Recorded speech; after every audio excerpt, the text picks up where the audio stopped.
Hello and welcome to Mr. Tompkins EdTech and a brand new series of videos aimed at helping you prepare for your GCSE mathematics exams. In this series I'll be giving a complete walkthrough of the GCSE mathematics practice papers to help you prepare for your exams this summer. Now there are not so many of these and you don't want to squander them, so make sure you try the paper yourself first before you look at these solutions. This particular video is OCR GCSE Mathematics June 2018, Paper 4, Higher Tier.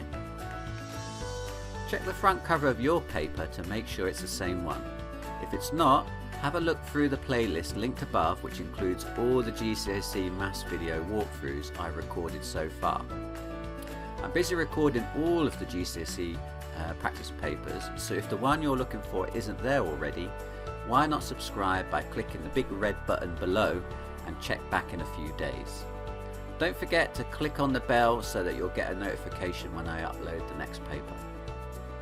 I'll put timestamps in the description below, so you can choose to watch the whole thing through, or you can click on the timestamp and jump to the particular question you need help with. If you have a question, check the comments below, as someone else might have already asked the same thing. If it's a new question, leave it in the comments and I will try and answer all of them as soon as I can.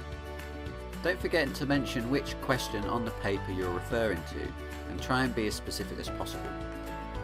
Finally, if this video helps you with your revision, please give it a thumbs up. It will really help me out, and why not share the link with your friends, because they might need a helping hand too. Okay, let's get into it. Welcome along to another GCSE Mathematics past paper walkthrough. Today we're looking at the OCR exam board. This is the June 2018 series and we're looking at paper 4. Now with OCR, papers 1, 2 and 3 are the foundation paper and paper 4 is the first higher tier paper and it's a calculator one. Okay, let's get started. Question 1a. The ratio 2 centimeters to 5 meters can be written in the form 1 to n. Find the value of n. Well, first off, just notice we've got different units here. This one is in centimeters and this one is in meters. So if we're going to compare them, we need to get them both into the same units. Now, 1 meter is the same thing as 100 centimeters, isn't it? So I think the easiest thing is to take the 5 meters and multiply it by 100 to convert it into centimeters. So that's the same thing as 500 centimeters. Okay, so then the ratio of 2 centimeters to 5 meters is the same thing as the ratio of 2 to 500. Okay, now we're asked to make the first number 1. So I can do that by dividing by 2. And if I divide that by 2, I'll also have to divide the other side, won't I? So divide that by 2 as well. So I get 1 to 250. So what is the value of n? N equals 250. Part B says Jay, Sheila and Harry share £7,200 in a ratio of 1 to 2 to 5. How much does Harry receive? Right, so we're dividing an amount by a given ratio. Now, in order to do that, we've got to take the given ratio and work out how many parts we've got altogether. So if we're dividing it into 1 part, 2 part, and 5 parts, then we've got 1 plus 2 plus 5 parts altogether, which is 8 parts. Okay, so let's take our 7,200 and divide it by 8.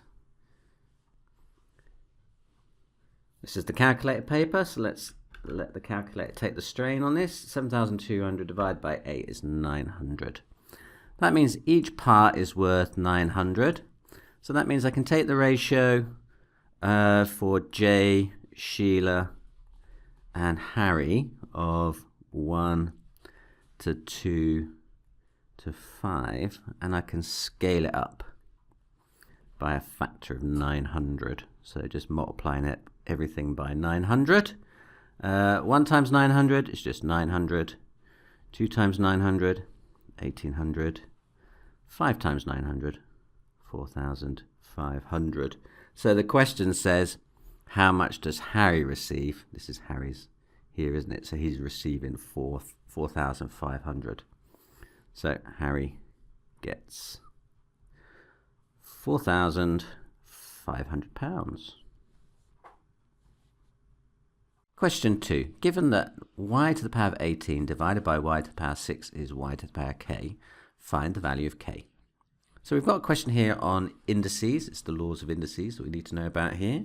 We've got two numbers with the same base, y and y, and we are dividing them. And when we divide numbers with the same base, we just subtract those indices from each other then, don't we? So it's going to be y to the power of 18 minus 6, which is y to the power of 12. Okay, now we're after the value of k, which is the power of y after we've done the calculation. So it's that number there then, isn't it? So k equals 12 is the answer. Question 3a, part 1. Write 120 as a product of its prime factors.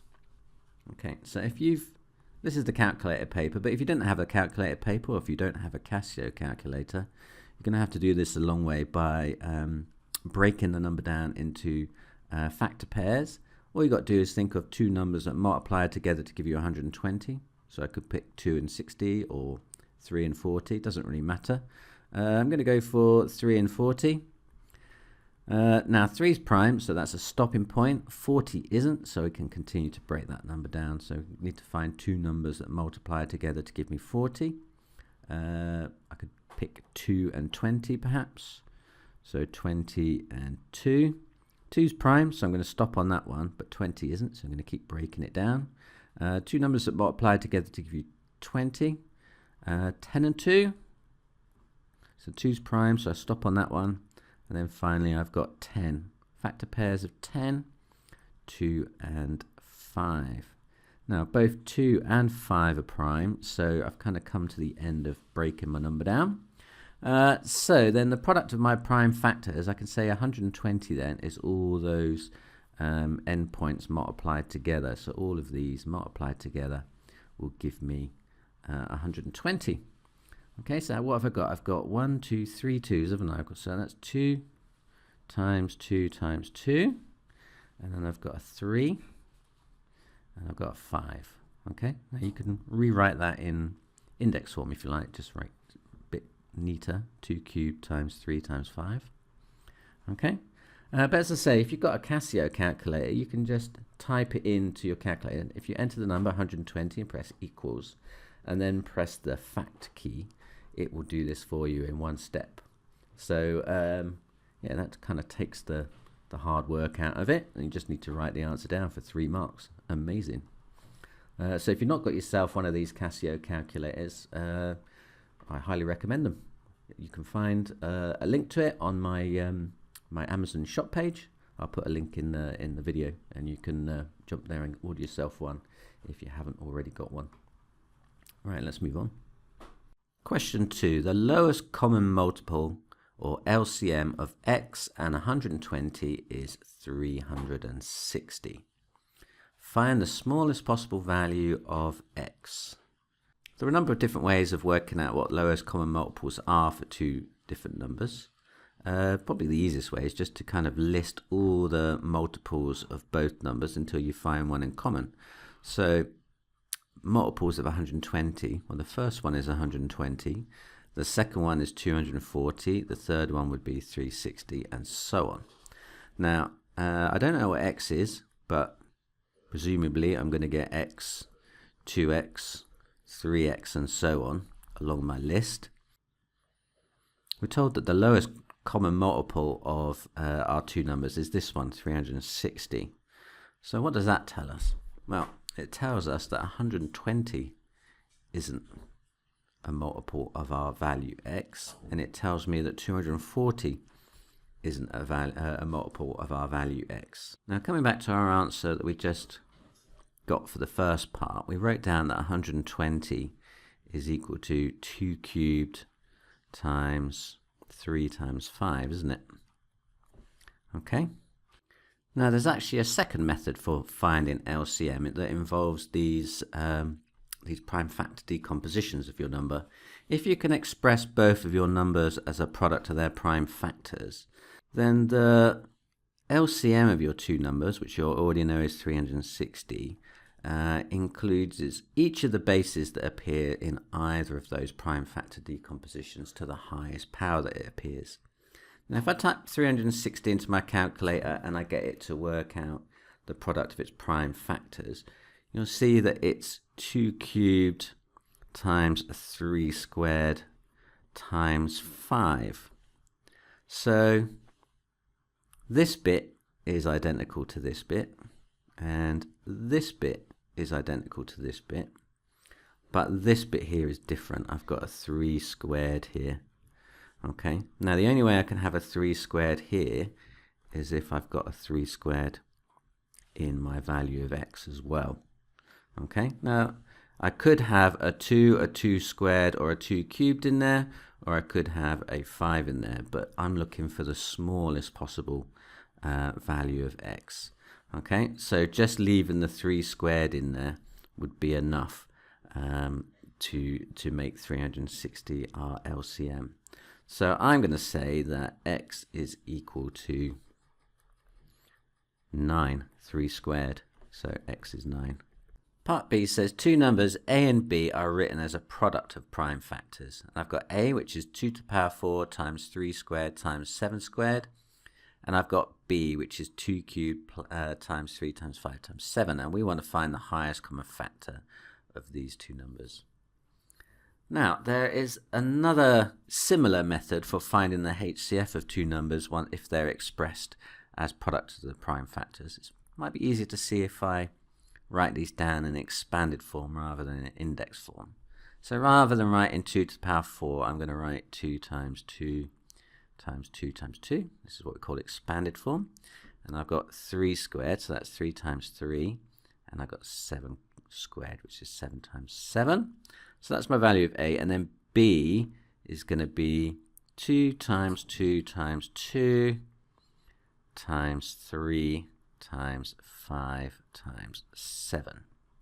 Now the technique for finding HCFs from two numbers written in this way is that you're looking for all the factors that appear in both. Okay, so I've got a 2 there, and that matches up with a 2 here. I've got another 2 here which matches up with a 2 here. Another 2 here which goes with this one. Now I've got a 2 here, but I've got no other 2 to match it with, so I can't match that one up with anything. But this 3 I can match up with this 3. My other 3 doesn't match with anything. My 5 in B, there isn't a 5 in A to go with it, but there is a 7 in A and a 7 in B that I can match up. And that final 7 in A doesn't have a partner either. Okay, so once you've done that and you've found all the ones that are in both, you can say that the HCF of A and B is going to be those ringed numbers multiplied together. So it's going to be my 3 2's, 2 times 2 times 2, the 3 and the 7 that I linked together there. Okay, so what is 2 times 2 times 2 times 3 times 7? 2, 4, 8 times 3 is 24 times 7. Let's just chuck it into the calculator, I'm a bit lazy. 2 times 2 times 2 times 3 times 7 comes out to be 168. Question 4. Lee wishes to find out if there is a relationship between a person's age and the time it takes to complete a puzzle. Lee decides to conduct an experiment. She asks 12 people to complete the puzzle. She records each person's age and the time taken to complete the puzzle. Make one criticism of Lee's method. Now, I think the most obvious criticism is the fact that she has only asked 12 people, which is quite a small sample. With just a small group like 12, you could easily get some bias creeping into your results. The other criticism is she hasn't really mentioned how she's going to select the 12 people who are going to do the survey or do the experiment for her. Is it just 12 of her friends, or is she going to pick people from different ages? Is that going to be representative? But we only really need to give one criticism, so I'm going to go with the easiest to write down, which is that the sample size is much too small. So the sample size is too small. Okay. Part B, the scatter diagram shows the results of 10 of the people in Lee's experiments. Here are the other 2 results. Okay, so I've got 2 more people to add. One was 47 years of age and took a time of 21 seconds. And the other one was 60 years of age and took a time of 34 seconds. So I need to add these to the scatter graph. Just make sure you're clear about the scale before you start plotting points. You can see from here to here there are 10 divisions, aren't there? So each one of those little squares is going to be worth 1, and the same up here as well. You've got 10 divisions spanning a gap of 10, so each one is worth 1. So a nice easy scale to use. So just find 47 on my scale this way and read up and read across from 21 and mark our cross. Okay, there's a cross there. And then the next one is it's 60 and 34. 60 and 34. 1, 2, 3, 4. There. Okay. Right. So now I've plotted those points. Part C says, what type of correlation is shown in the scatter diagram? Okay, if I get my ruler out, you can probably see that I've got a kind of band going up the data like that from left to right, sloping upwards. So got a clear positive correlation here. So I'm just going to write down the word positive.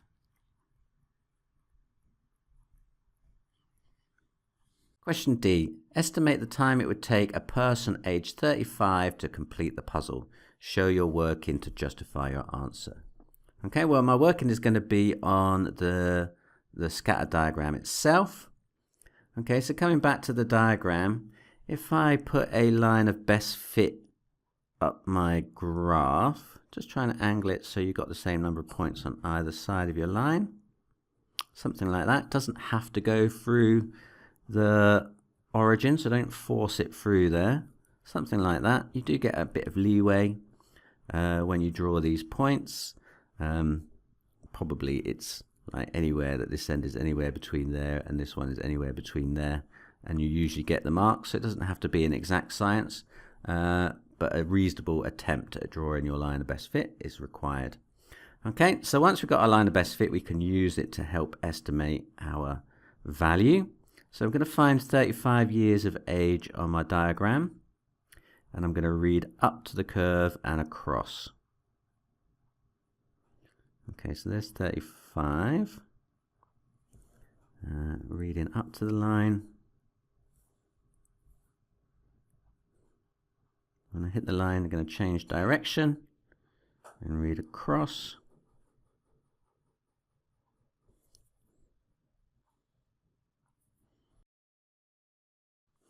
And I'm reading that as about 11 on my scale. Okay, so estimate the time it would take a person aged 35 to complete the puzzle. It would take them 11 seconds. Part E says, Lee says that at least 80% of the 12 people completed the puzzle in under 30 seconds. Is Lee correct? Show working to support your answer. Now coming back to the diagram, if I put my ruler at 30, we can then count how many people are below it then, can't we? So how many is that then? We've got 1, 2, 3, 4, 5, 6, 7, 8, 9 people are below 30 seconds, aren't they? And we've got 3 above that line there. Okay, just going to draw a kind of a dotted line along there. Show our method. Okay, so we've got 9 out of 12 then, haven't we? Okay, so what's that as a percentage? 9 out of 12 as a percentage. Well, I just need to tap that into my calculator, don't I? 9 divided by 12 times by 100% to turn that into a percentage. So 9 divided by 12 times 100 comes out to be 75%. So, is he correct? No, it's not at least 80%, it's 75%. So Lee is not correct. Question 5. The scale diagram below shows the two cities P and Q. A plane departs from P at 0947 and arrives at Q at 1207. Work out the average speed in kilometers per hour of the plane. Okay, so we've got two things to do here, haven't we? We need to first work out how far P is from Q using our scale diagram up there. Once we know that, we're going to have to do a calculation with that and the time to work out its average speed. Okay, now you can see I'm using an electronic version of the paper here, and my ruler hasn't got any marks on it. So I'm going to struggle to measure this one accurately, but you know, you put your ruler on it and you measure it. In the mark scheme, I've just had a quick peek and it tells me that that distance should be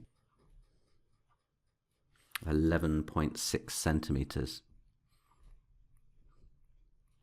Now, just take care, because if you're doing a practice paper, sometimes your school reproduce these for you, and they the papers shrink or grow a little bit compared to the original papers. So if you're measuring it and you can't get it to read 11.6, whatever way you squint, then don't worry too much about it. It's probably that your reprographics department have stretched the paper or squished the paper somehow when they printed it out for you. Okay, but like I say, according to the mark scheme, it's 11.6 centimeters, and you will get a little margin of error either side. So, you know, anything from 11.4 up to about 11.8 is probably acceptable.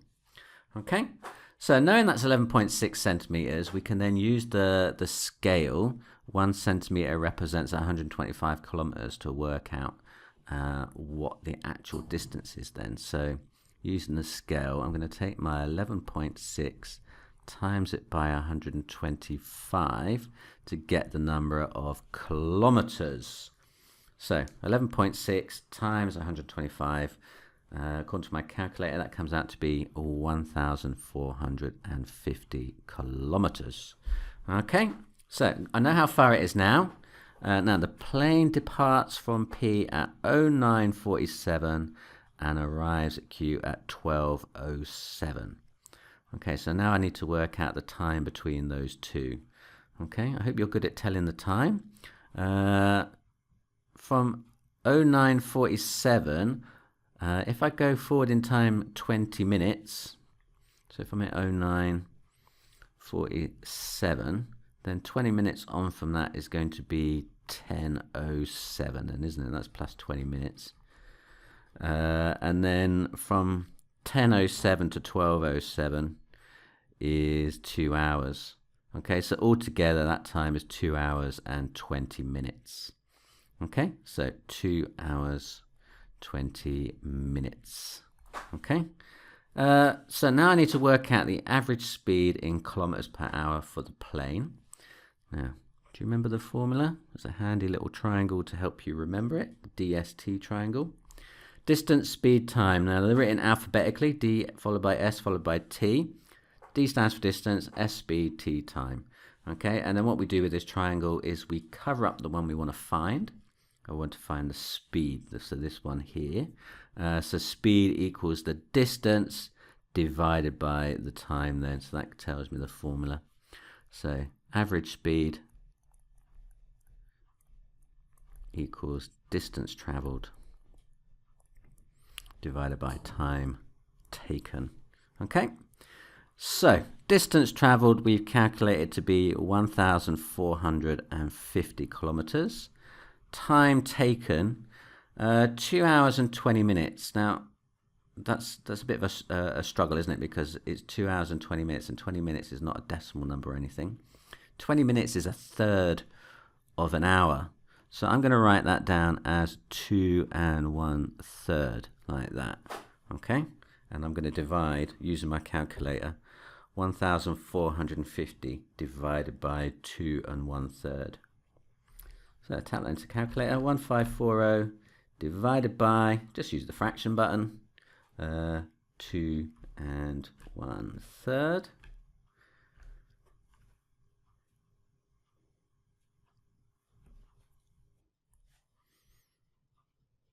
Now that's coming out to be 621 3/7 or 621.4, sorry. I'm just going to round that off to 3 significant figures, going to round it off to 621 miles, sorry, not miles, kilometers, isn't it?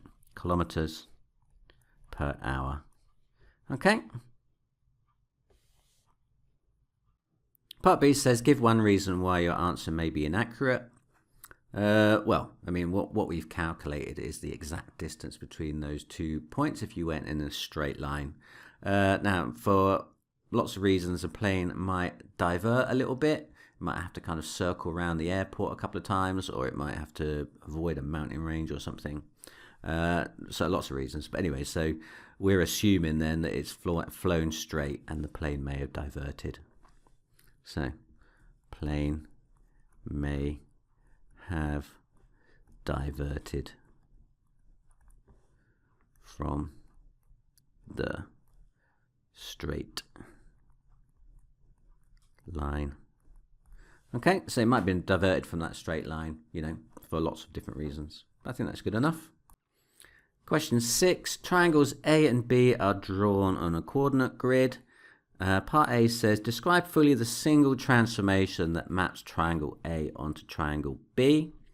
Right, and, well, can you see it already? I can. Now, there's a bit of a clue here because this question is worth 2 marks. Normally, to describe a translation or a reflection in an exam paper, they normally award you 2 marks, but you get 3 marks for describing a rotation or an enlargement, because you have to also mention additional things like the center of enlargement and all that sort of stuff. So because I can see it's worth 2 marks, it's probably very unlikely to be one of those two. It's going to be one of these two. And I can see it's not a translation because it's not the same way up. So I'm guessing it's a reflection. And yeah, I can see that there's a kind of a mirror line running down the center of my diagram like that, isn't there?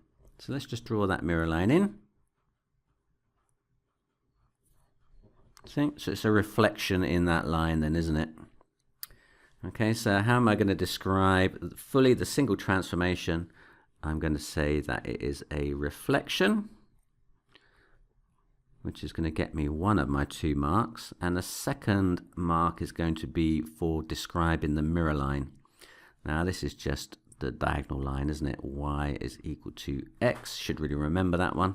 So reflection in the line Y is equal to X. Part B says triangle A can also be mapped onto triangle B using a combination of 2 transformations. Firstly, a transformation T, it's kind of a mystery transformation, followed by a reflection in the line x equals 0. So we need to describe the mystery transformation T. Okay, so coming back to our diagram. So this is the line x equals 0, isn't it? It's the y-axis. Let's just draw that on. Okay, so A gets translated, and then that translation is then reflected in the y-axis, and it comes to B. So working backwards then, if I start at B and work backwards by reflecting B in the mirror line, then the midway points then would be, if I take this point here, that's 1 unit away from the mirror line, so it should end up over here. This point over here is 3 units away, so it's going to end up over here. And this point down here is 3 units away, so it's going to end up here. So the kind of intermediate diagram is going to be here, isn't it? So what we then need to do is to work out what is the transformation that takes me from A onto this kind of mid-point transformation. Okay, so how do we go from here to here? Well, I don't know if you can see, but I'm thinking a rotation if I rotate it around, it looks like the origin, but you might want to go and get some tracing paper from the invigilator just to make sure. If you place your tracing paper on top of the diagram and then kind of put your pen tip where you think that the center of rotation might be and twirl it round, you should see if it lines up or not. So that might work for you. And if you do that, you should find that is the case. So it's a rotation then, isn't it, of 90 degrees anti-clockwise. So that is what we need to do. So that's our transformation T. So the triangle A is rotated 90 degrees anti-clockwise first, and then it's reflected in the y-axis to get to B then. That's what I'm going to write down then. So to describe T is going to be a rotation of 90 degrees anti-clockwise about the origin, or the point 0, 0. Okay? Question 7. The scale diagram below shows towns A, B and C. Line AB represents the road from A to B, and line AC represents the road from A to C. A shopping centre is to be built so that it is nearer to the road from A to B than the road from A to C, and then less than 14 kilometers from town C. And then part A says, using construction, shade the region where the shopping centre could be built. Okay, so this is a question on constructions and loci. Now, the two loci that I need to draw, less than 14 kilometers from town C, that is going to be a circle, center C, radius 14 kilometers. Okay, now in this case I've got 1 centimeter represents 14 kilometers, so that is going to be equivalent to 7 centimeters then on our scale. So I need to draw a circle, radius 7 centimeters based on C, and nearer to the road from A to B than the road from A to C. Okay, so in that case, if I've got this, so it's nearer to AB than it is to AC, I need to find the points that are equally distant from those two roads, and then I'm going to be the ones that side of it then, isn't it? Which is the angle bisector of this angle. That's what I need to construct. So I need to construct an angle bisector of BAC, and I need to draw a circle radius 7 centered on C. Okay, and then it's going to be, and then I can shade my region. Okay, so let's do that then. Okay, time to reach for the compass. Make sure the compass tip and the pencil are in the same place. Then you want to open your compass out, and you're going to draw a series of arcs. First, centering the compass at A, we're going to draw an arc that cuts both arms of our angle that we're trying to bisect. Okay, then moving the compass point to the first point of intersection on one arm, we're going to draw an arc in between the lines. And again, moving the compass to the other point of intersection, I'm going to draw another arc between the two lines. And where these two arcs crosses is going to be how I'm going to form my angle bisector. So I'm going to draw a straight line then from A through that cross that I've just made.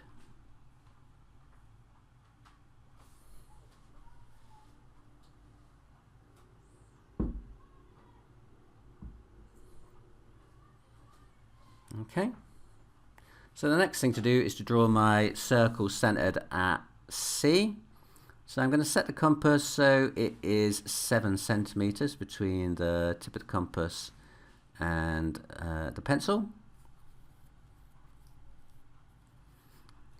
Then I'm going to put the tip of the compass in C and then draw my circle centered on C.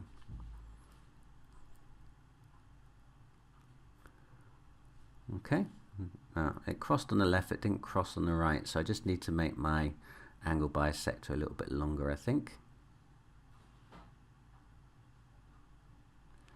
Okay, So then I want the points which are closer to AB than they are to AC. So that means it's going to be above the line and inside the circle. So it's going to be this region here. I'm just going to shade it now. Okay, so above the angle bisector, but inside the circle. Okay, that's it. Part B says, explain why the region found in Part A may not be appropriate site for the shopping centre. Now, there are lots of different reasons you can give for this. I'm just going to say that, well, the given lines we assumed were straight, and they may not be. So, assumed roads were straight lines when in fact they might not be. Okay, there's lots of other assumptions we've made here that we could test or find that weren't actually the case, but it's just one mark. One reason is enough. Let's move on. Question 8. A, B, C, and D are points on the circumference of a circle centre O. Angle CAD equals 280 degrees and CD equals 6.4 centimeters. BD is the diameter of the circle. Calculate the area of the circle. Okay, now in order to work out the area of this circle, we're going to have to know its radius then, aren't we? Because the area of a circle is pi r squared. Okay, so pi we know, r is what is required in order to work this out, isn't it? So, do we know any distances? We know this distance here, CD. Okay, how does that help us? Well, firstly, let's use some of our circle theorem knowledge. We've got an angle here, 28 degrees, which is being subtended from the chord CD, isn't it? So you can see that angle is coming out of that chord CD. Now this angle up here is also being subtended from that same chord, which means that that angle there must also be 28 degrees. Okay, so just get rid of that green. So that angle there must be 28 degrees as well. Okay.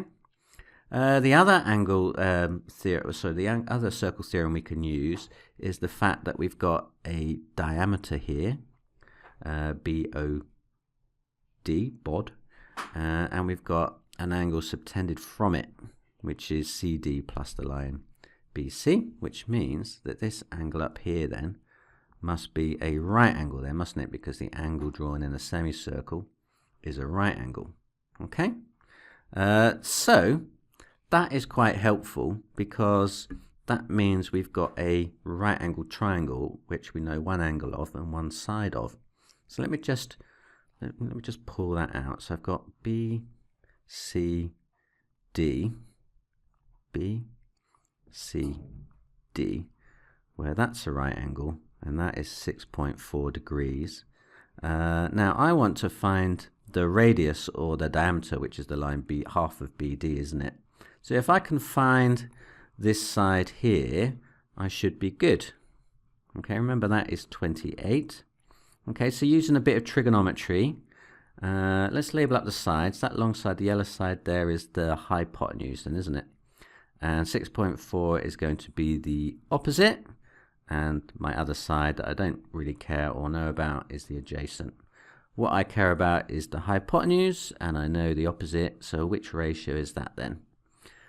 Write down our mnemonic, SOHCAHTOA. I don't know how you remember this.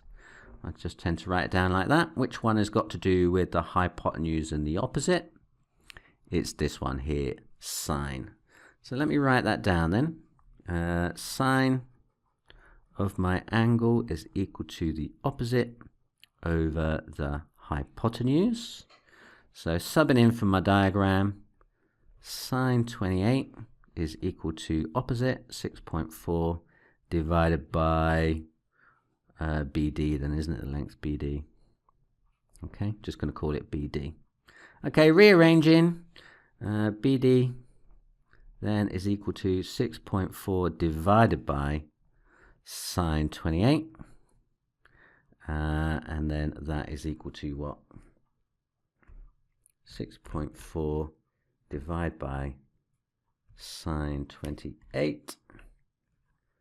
Apparently that is 13.6.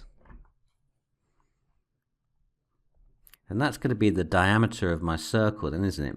BOD. But we want the radius for our calculation. So what's that? OD or BO? I think we'll call it OD. OD is going to be 13.6 over 2, which just divide my calculator divided by 2 is about 6.8, isn't it? Okay.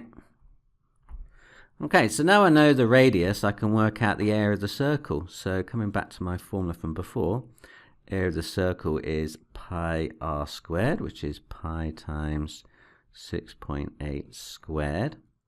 Now I've written down 6.8, but I'm just going to use the whole calculator value that I've got just to retain accuracy. So I'm going to take my 6.8, my answer from my previous calculation. I'm going to square it, and I'm going to times it by pi. And that comes out to be 145.959, which I'm going to round up. I'm going to make that 146. So that is equal to 146 centimeters squared. There we go. Question 9. The dimensions in centimeters of this rectangle are shown as algebraic expressions. Okay, so I've got all four sides given, but they're slightly different forms, aren't they?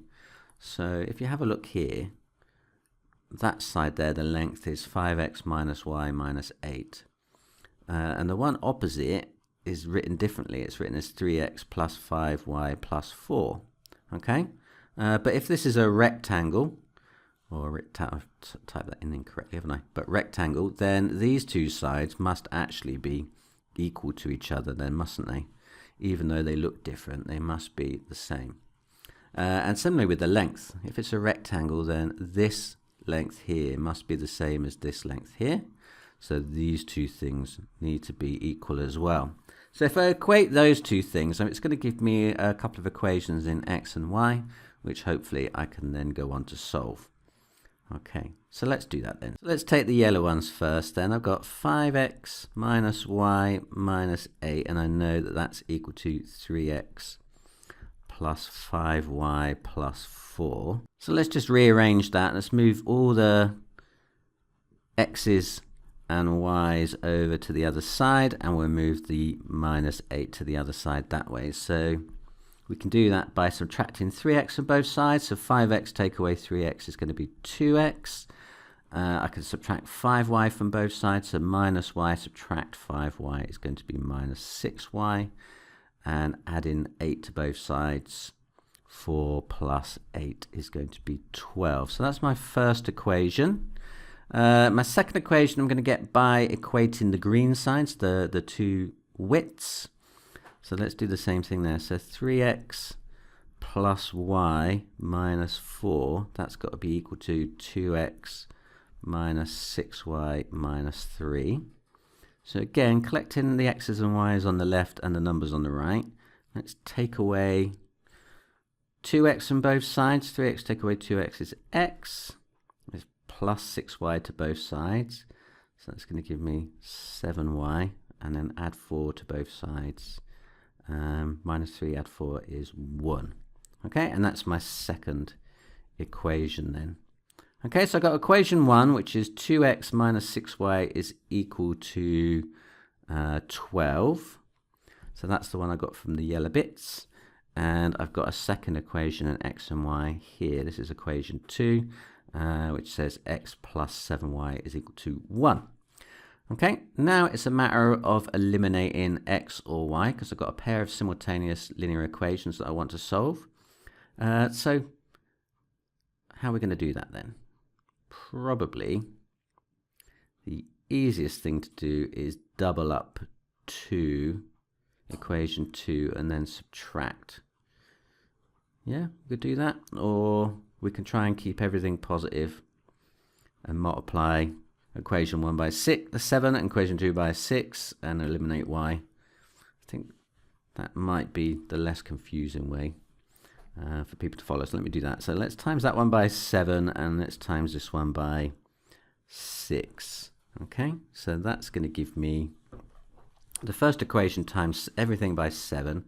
So equation 1 is going to give me 7 lots of 2x, which is 14x, minus 6 lots of 7 is 42, minus 42y is equal to 12 times 7.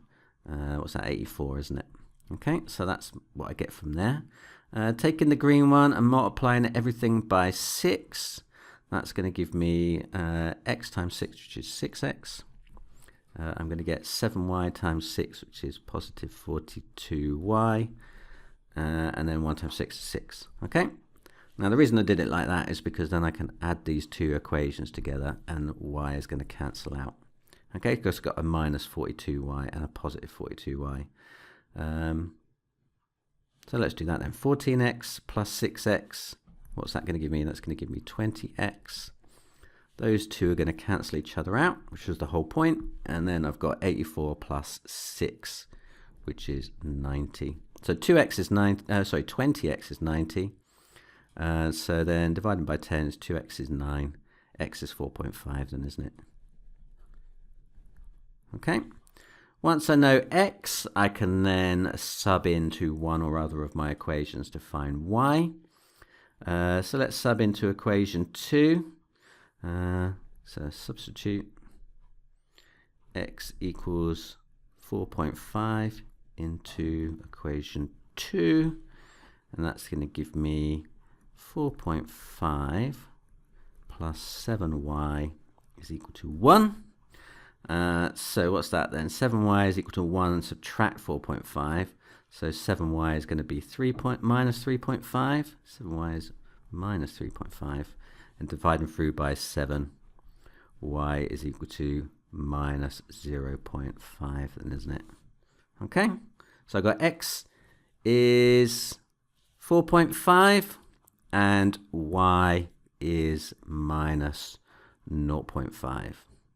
Now, it's always a good idea to sub back into the other equation. So I subbed into equation 2 to find y. It'd be probably a very good idea just to double check by subbing both numbers into the other equation just to double check. So come back to equation 1. So my quick check would be 2 lots of x, 2 lots of 4.5, that would be 9, minus 6 lots of y, 6 lots of negative a half, which would be negative 3. So 9 subtract negative 3, 9 plus 3 is 12, so it does work. Okay, so just satisfy yourself that you can sub both numbers back into the other equation and it will come out nice, and then you'll know that you've got your right answers. Better to know in the exam than a few months later when your results come back. Question 10. 60% of the people in a town are males. 20% of the males are left-handed. 21.6% of all the people are left-handed. Work out the percentage of people who are not male who are left-handed.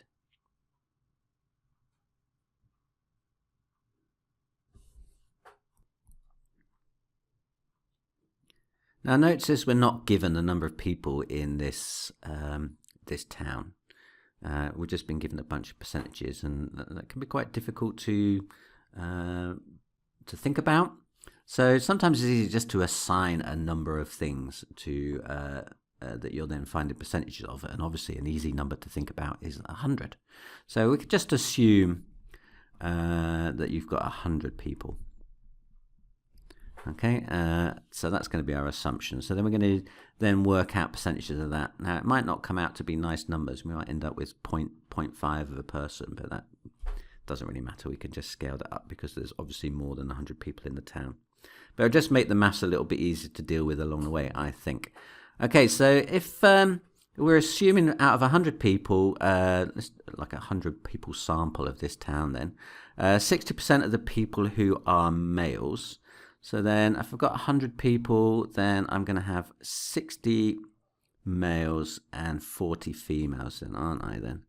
So if this was my 100 people, then I would get 60 males, and then I'd have 40 females then, wouldn't I? Assuming we're still doing just the two genders. 20% of males are left-handed. So out of that 60 males, 20% are left-handed. So what's 20% of 60? 10% would be 6. So 12 of them, wouldn't it? So 12 of those males would be left-handed. So what are the others then? So there must be 48 right-handed people then. Right-handed males. Okay, and then the females we don't know about yet. Now, it says 21.6% of all the people are left-handed. Okay, so that is going to be these 12 here plus whatever fraction of my 40 females is going to be left-handed then, isn't it? So if I've got 12 here, and together it makes, so this one and this one together equals 21.6, then this other bit over here must be 9.6 then. Like I say, I assumed 100 people, but I've ended up with 9.6 people here, but let's not worry too much about that. So anyway, so that means 9.6 females are left-handed. So the remainder then, we're assuming must be right-handed. So that's 30.4 then, isn't it? They're going to be right-handed people.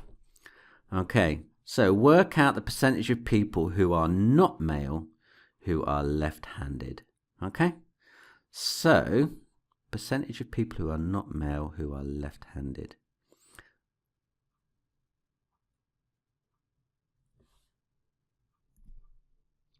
So that's going to be those 9.6 people out of those 40 people then, isn't it? So percentage, what we're working at? Percentage of not males who are left-handed then is going to be, well, it's just going to be 9.6 then over 40 written as a percentage then, isn't it? Okay, so tapping that into the calculator, 9.6 divided by 40, that comes out to be 0.24, which written as a percentage is just 24% then. Okay, that's my answer.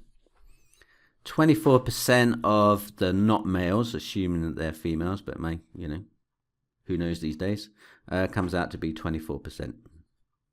Question 11. Y is directly proportional to the square of x. Find the percentage increase in y when x is increased by 15%. Okay. Right, let's start at the top. Y is directly proportional to the square of x. So we can write that down as y equal fishy square of x. Y is directly proportional to the square of x. In other words, y equals k lots of x squared, writing that as an equation. Then what we're doing, we're going to find the percentage increase in y when x is increased by 15%.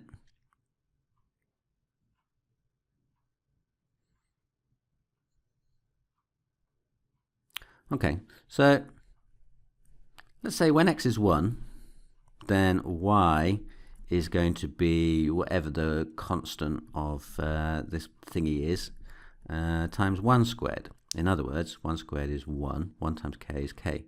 So y is just going to be k, isn't it? Okay.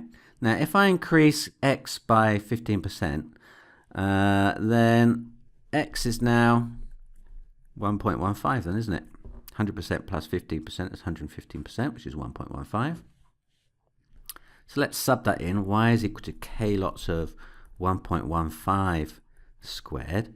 What is y now then? Y is going to be 1.15 squared It's 1.3225 apparently. 1.3225 lots of k. So from here to here is an increase of, well, of 32.25%, then, isn't it? It's gone from 1 lot of k to 1.3225 lots of k. So it's gone up by 0.3225, which is 32.25%. So that's what it's gone up by then. So increased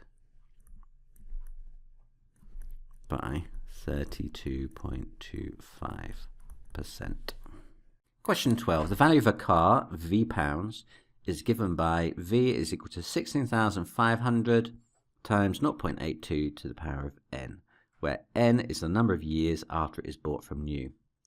Write down the value of the car when it's new. Okay, well, when the car was new, it's 0 years old, isn't it? And 0.82 to the power of 0, anything to the power of 0 is 1. So V is going to be 16,500 times 0.82 to the power of 0. Anything to the power of 0 is 1, and 1 times 16,500 is just 16,500 then, isn't it? That's what it's worth when it was new, 16,500. So write down the annual percentage decrease of the car. And okay, that comes from this multiplier here, 0.82. 0.82 is 82%, isn't it? Okay, so if it's gone from 100% to 82% of its value, then that is a decrease of 18% then. 18% decrease.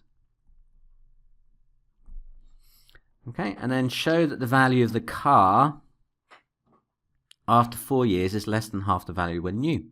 Okay, so let's work it out. When n equals 4, when it's 4 years old, the value then is going to be 16,500 times 0.82 to the power of 4. This is a job for my calculator. 16,500 times by 0.82 to the power of 4. I make that £7,460 and change, like 0.01, isn't it? So £7,460 and a penny. So 7,460 pounds 0.01 pence. Okay, is that less than half its value? So what is half of its value? 16,500 divided by 2 is what's that? 8,250. So yes, it's true, isn't it? Therefore, car is less than half its value.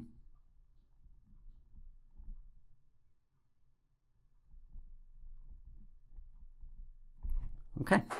Question 13. A menu has 6 starters, 10 main dishes, and 7 desserts. A 3-course meal consists of a starter, a main dish, and a dessert.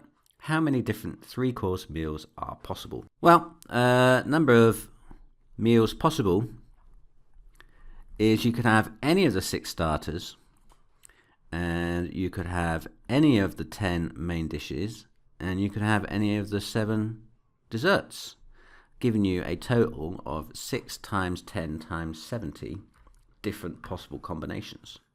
And according to my calculator, 6 times 10, well, I could probably do that in my head actually. 6 sevens are 42, times 10 is 420. There must be 420 different meal choices. So lots of choices. So, and then the second point says a 2-course meal consists of either a starter with a main dish, a starter with a dessert, or a main dish with a dessert. Okay, now normally with these sorts of questions, and means multiply and or means add. So in that first question, I can have a starter and a main dish and a dessert. So it's 6 and 10 and 7, so 6 times 10 times 7. Now, or in probability and selection and things like that normally means add. So when I'm doing a two-course meal, either a starter and a main dish, I'm going to multiply the number of starters with the number of main dishes. So number of meals. So a starter and a main dish. So that's 6 times 10. Or I can have a starter with a dessert. So plus 6 times 7. So starter and a dessert. Or, which is another plus, main dish and dessert. 10 times 7. Okay, so 6 tens are 60, 6 sevens are 42, and 10 sevens are 70. So 1670 is 130, and 42 is 172 altogether. That's it, got it done. Question 14. The Venn diagram shows the number of students studying mathematics and the number of students studying physics in a college. Now we're told that 35 students do not study either subject, and that's these 35 out here then, isn't it? So they're the 35 that don't study either. Now we're told that the total number of students is 121. Find the value of x. Okay, so if the total number of students is 121, then that 35 we just highlighted plus this one, and this one must make 121 altogether. So let's write that down. So 35 plus 41 plus x plus 18 is equal to 121. Okay, so what's that? 35 plus 41 plus 18. 35 plus 41 plus 18. That comes to 94. So x plus 94 is 121. So taking taking 94 away from both sides. 121 take away 94 tells me that x must be 27. So there's 27 then in the middle here. Okay. Part B says one of the 121 students is selected at random. Find the probability that the student studies mathematics given that they study physics.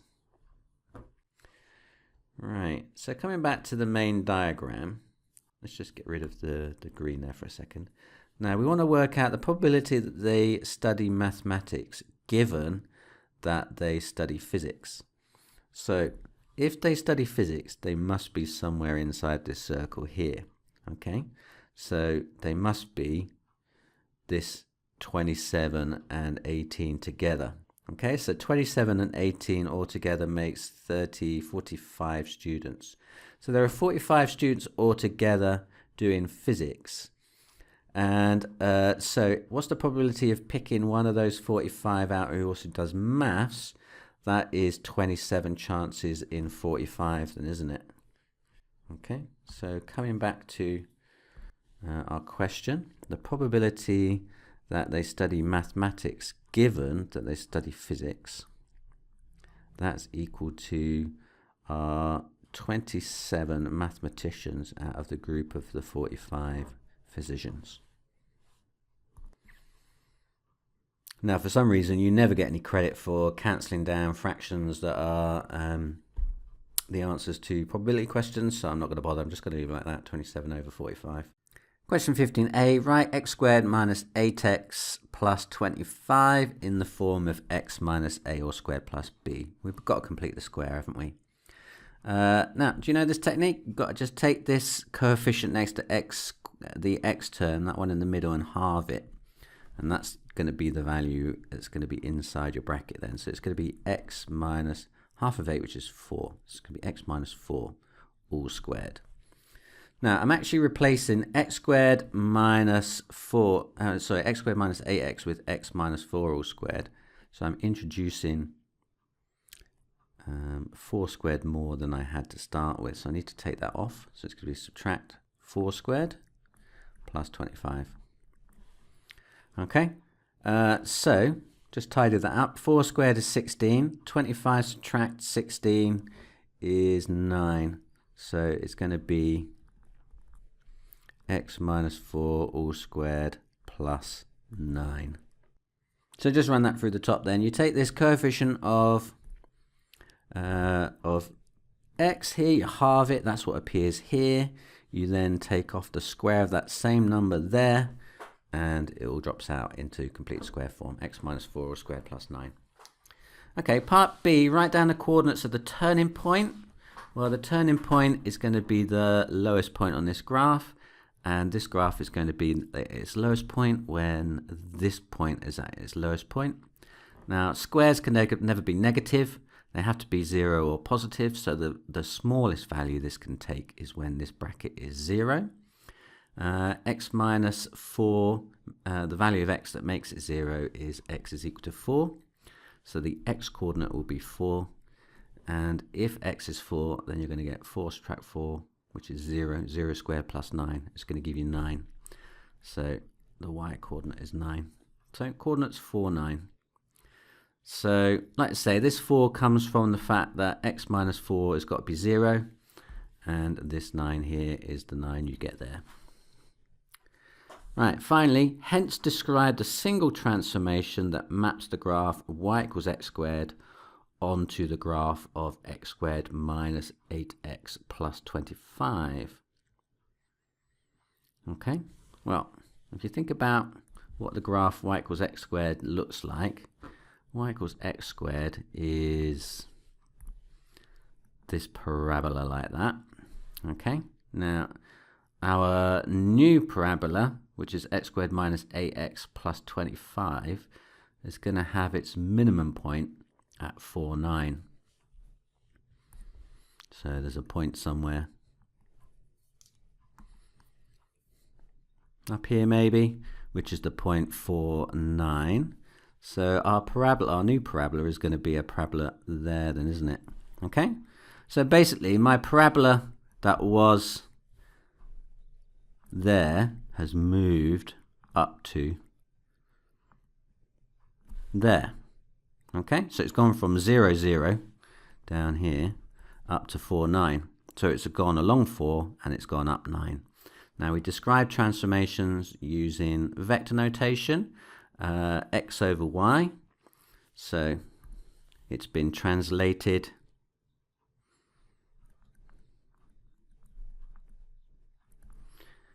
by vector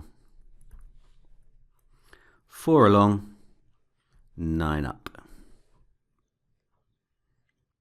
Question 16, solve by factorisation. 3x squared plus 11x minus 20 is equal to 0. Okay, well, it's going to be a fun one because I've got a coefficient of x squared here. It's 3x squared at the front rather than x squared. So these are always far more entertaining.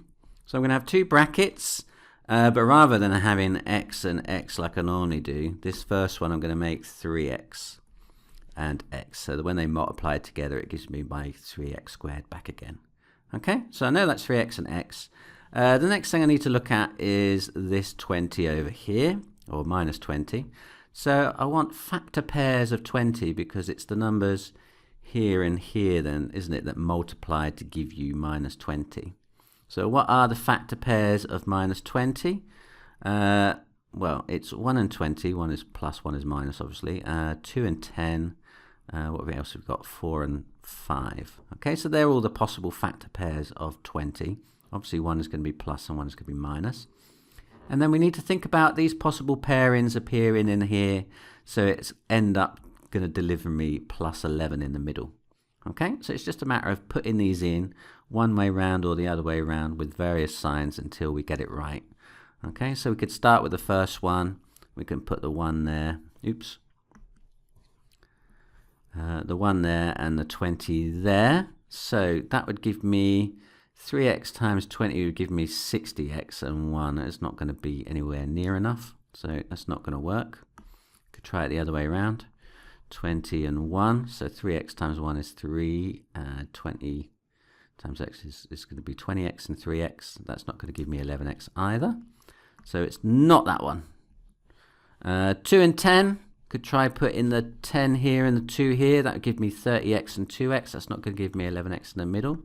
The other way around, 10 and 2, it's going to give me 6x and 10x. Can't make 11x out of that, so that's not going to work either.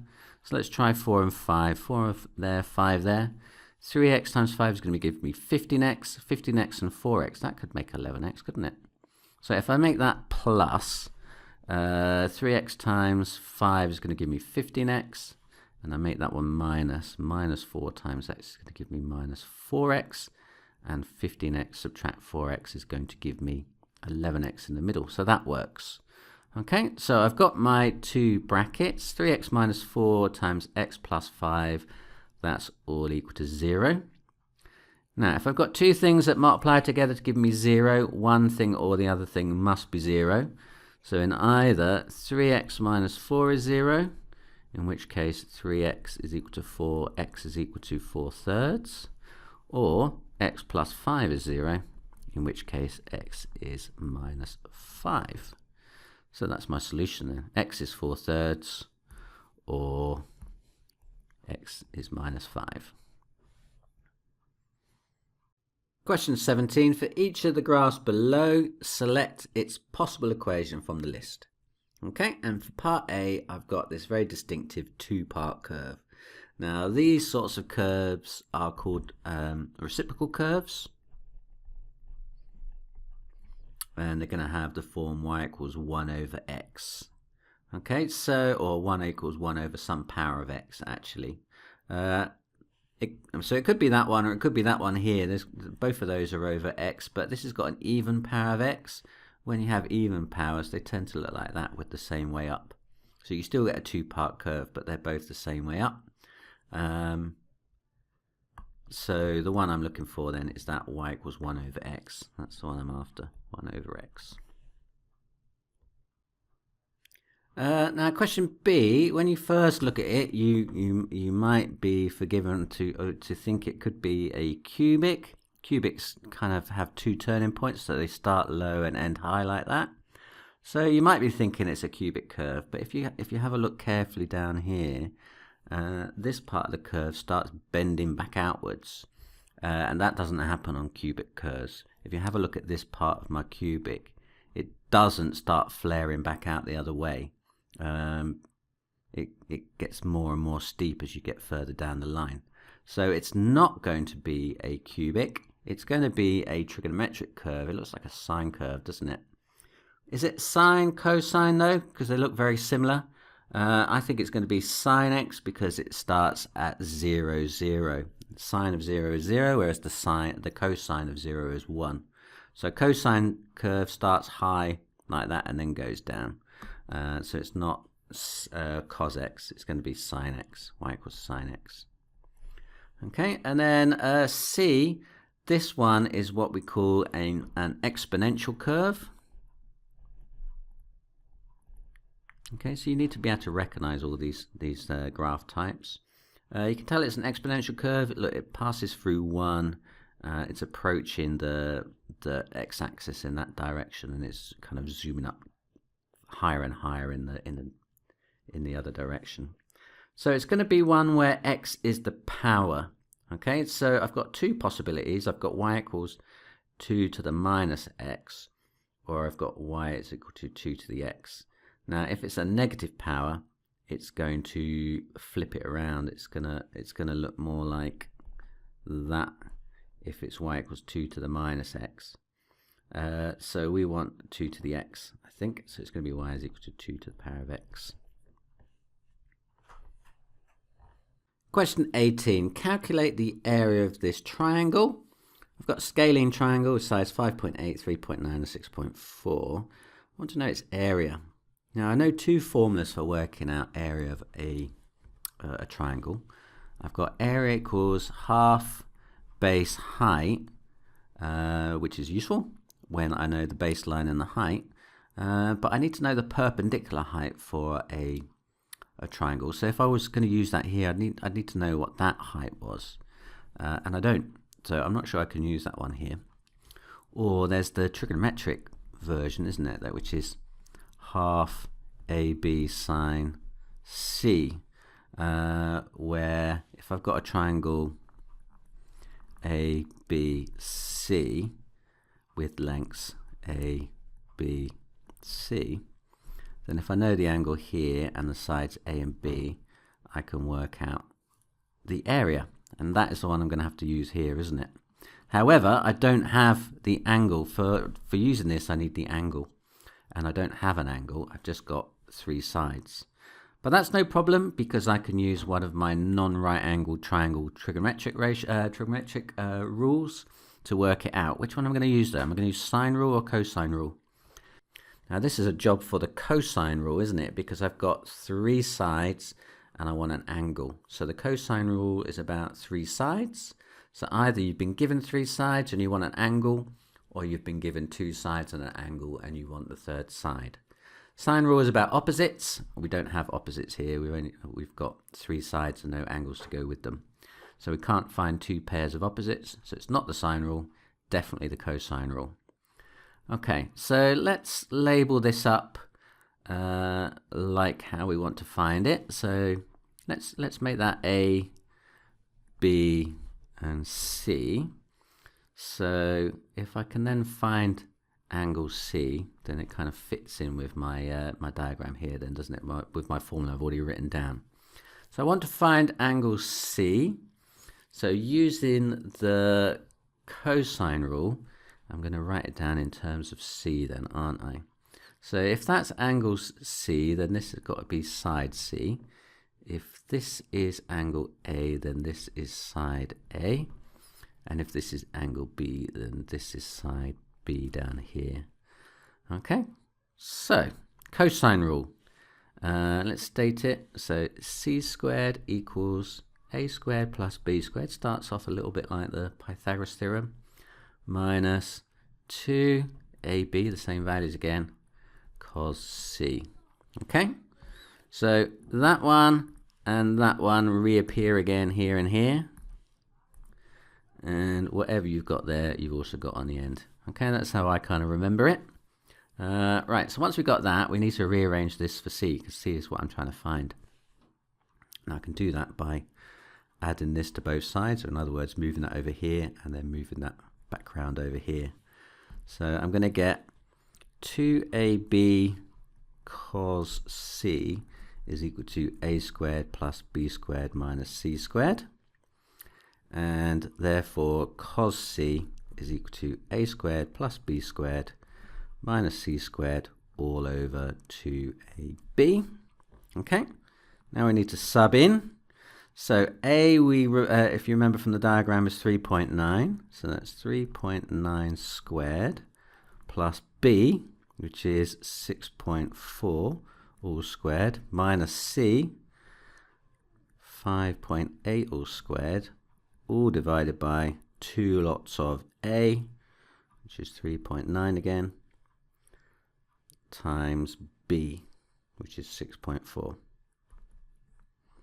Okay, looks hideous, but really it's just a matter of typing that into the calculator, isn't it?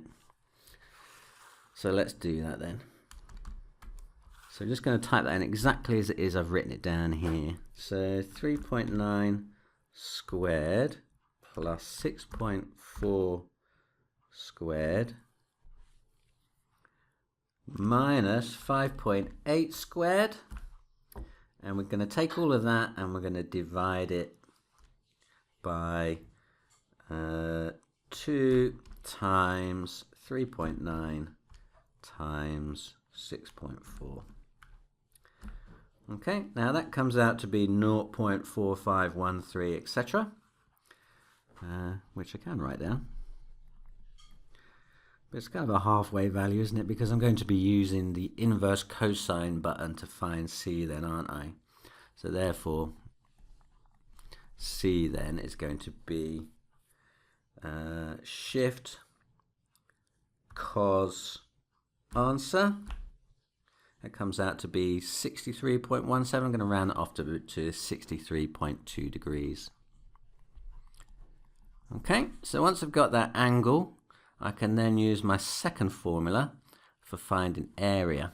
So A equals a half AB sine C, which is a half of 3.9 times 6.4 times the sine of 63.2. Okay. Now I'm going to use the full calculator value I've still got in my calculator, so I'm going to do that first. So I've got the 63.17 etc. already in my calculator. So I'm going to do the sine answer to work that out. And then I'm going to times that by 6.4 and 3.9 and divide it by 2. And that comes out to be 11.13, which I'm going to round off to 11.1. So the area of this is going to be 11.1 centimeters squared. Question 19. Here are the first 4 terms of a quadratic sequence. You've got 0, 9, 22, and 39. The nth term can be written as an squared plus bn plus c. Find the values of a, b, and c. Okay, so when we've got a quadratic sequence, it's the second difference, isn't it, that is constant. So if you have a look at the difference between 0 and 9, that's plus 9. 9 to 22 is plus 13. And then from 22 to 39 is plus 17. But if you look at the second difference, 9 to 13 is plus 4, and that is plus 4, and it will be plus 4 all the way up from there. Okay, so that plus 4 tells us that our sequence, our nth term is going to have something to do with half of that squared. So it will be 2n squared, which is the squared part of this sequence. So what you do is you calculate that second difference and divide it by 2, and that's going to give you the coefficient of n squared that you're going to get at the front there. Okay, so we've got the sequence 0, 9, 22, and 39, and it's got something to do with 2n squared. That's going to be a component of the nth term. Now, what is 2n squared? So for 1, n is 1, 2, 3, and 4. 2n squared is going to be, well, 1 squared times 2 is 2. 2 squared is 4 times 2 is 8. 3 squared is 9 times 2 is 18, and 4 squared is 16 times 2 is 32. Okay, so if I take that out of our sequence, what have we got left? So I've got 0 subtract 2, that's minus 2. 9 subtract 8 is 1. 22 subtract 18 is 4. And 39 subtract 32 is 7. Okay, so my sequence has got something to do with 2n plus 2n squared, but that's not the whole thing. I've also got this part remaining, which is going to be a linear sequence, isn't it? Can you see what this is a linear sequence in? That's plus 3, plus 3, plus 3. So it's got something to do with 3n then, isn't it? Okay, so that's going to be the second piece of our puzzle, 3n. But 3n is 3, 6, 9, 12, and not minus 2, 1, 4, 7 is what I had before. So actually, what we've got there, minus 2, 1, 4, 7, is the sequence 3n subtract 5, isn't it? Because 3 subtract 5 is minus 2, and 6 subtract 5 is 1, and 9 subtract 5 is 4, and 12 subtract 5 is 7. Okay, so that's my 3 bits then, isn't it? So the 2n squared and the 3n and the minus 5 then make up my sequence. Okay, so in the form an squared plus bn plus c is 2n squared plus 3n minus 5. Okay, in other words, a is equal to 2, b is equal to 3, c is equal to minus 5. Okay, that's my solutions. A, B, C. just wanted to take a few seconds out to talk about my Patreon page, which you can find at patreon.com/Mr. Tompkins EdTech. On here you can gain access to exclusive content, including early access to my past paper walkthroughs. So if you like my content, definitely worth checking that out. Also, if you become a Pythagorean patron, you get a special shout out in every video. So check it out. Back to the maths. Question 20. Solve this equation given your answer to correct to 1 decimal place. Okay. This is giving me a bit of a clue here. Correct to 1 decimal place. Probably what's going to happen is that we're going to form a quadratic equation in x, which we're then going to have to go and solve using the formula. That's what I'm suspecting here. So let's start with our algebraic fractions. We've got 5 over x plus 2 plus 3 over x minus 3, and that's equal to 2. Okay. Now I'm going to simplify this down by putting it over a common denominator. So I'm going to take this part and I'm going to write it as 2 factors like this. Okay, so that was there, that was there. Okay, and a bit like you would do with any fraction when you add them together, you find a common denominator and you kind of scale them up, don't you, so that they match the same denominators and you can add them together. So what we're going to have to do then is we're going to have to times 5 by x minus 3, and I'm going to get plus 3 lots of x plus 2. Okay, so you'll notice that that's the denominator of my first fraction, and that's the denominator of my second fraction. Okay, so that's what it ends up looking like. And then that is equal to 2, isn't it? Okay, now at this point, I can cross multiply this up to here. Okay, so which is what I'm going to do. But I'm also going to multiply out the left hand side, because I've got some single brackets that I can multiply out, can't I? I can do 5x times x and 5 times minus 3 and 3 times x, 3 plus 2 across the top there. Okay, so I'm going to take the numerator of the first one, I'm going to multiply it out. So that's going to give me 5x minus 15 plus 3x plus 6, and that's going to be equal to 2 lots of x plus 2 x minus 3. Okay, just cross multiplying those 2 brackets over. Okay, now on the left hand side I've got some common terms that I can scoop up together. I've got a 5x and a 3x, and I've got a minus 15 and a plus 6, so I can collect like terms. So 5x and 3x is going to give me 8x, and minus 15 plus 6 is going to give me negative 9, and isn't it? Okay, so 8x minus 9 is what I get on the left. On the right hand side, I'm going to leave the 2 for now. I'm just going to multiply out the other 2 brackets using FOIL, first, outside, inside, last, or 2 eyebrows, a nose, and a mouth, whichever way you remember it. That's going to give me x squared plus 2x minus 3x minus 6, isn't it? Okay. What's that then? Just removing the brackets and collecting those middle terms together. I'm going to get 8x minus 9 is equal to 2x squared. My 2x minus the 3x is minus x, times the 2 is minus 2x. And then my 2 times the minus 6 is minus 12. Okay, we're getting there. Okay, what next? I'm going to collect on the right hand side because I want to keep the x squared term positive. So I'm going to move this one over to this side and this one over to this side as well. Okay, so I'm going to make it equal to 0. So 0 is equal to 2x squared is just as it is. I've got minus 2x, subtract another 8x. That's going to give you minus 10x. And I've got minus 12, add 9, is going to give me minus 3.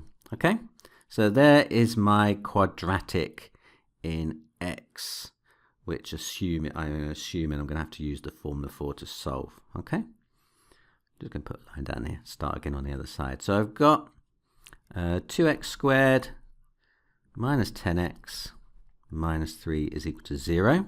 So I'm going to use the formula here. I don't think it's going to factorize, otherwise it wouldn't have to give my answer correct to 1 decimal place. So I'm going to just assume I'm going to use the formula. A is equal to 2, B is equal to minus 10, and c is equal to minus 3, isn't it? Okay, so subbing that into the formula, x equals minus b plus or minus the root of b squared minus 4ac all over 2a. Okay, so subbing that in, I'm going to get minus negative 10 plus or minus the root of minus 10 squared minus 4 lots of 2 lots of minus 3 all over 2 lots of 2.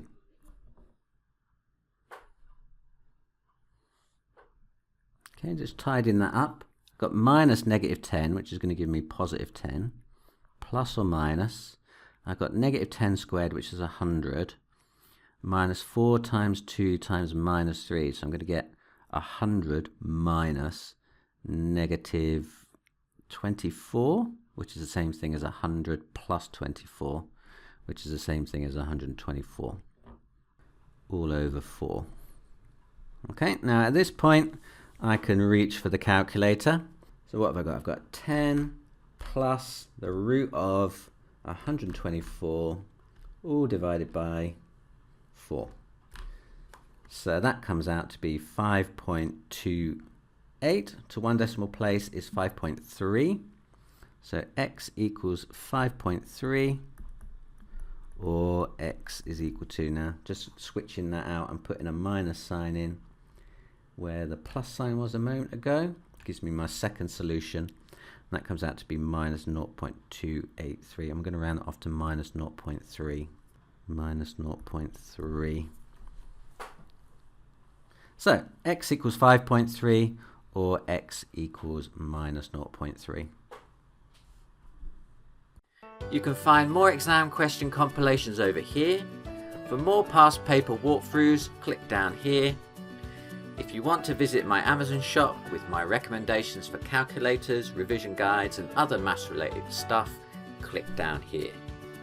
You'll be charged the exact same prices as you would at Amazon, but you'll be helping support the channel along the way. Good luck in your revision and in your exams, and see you again next time.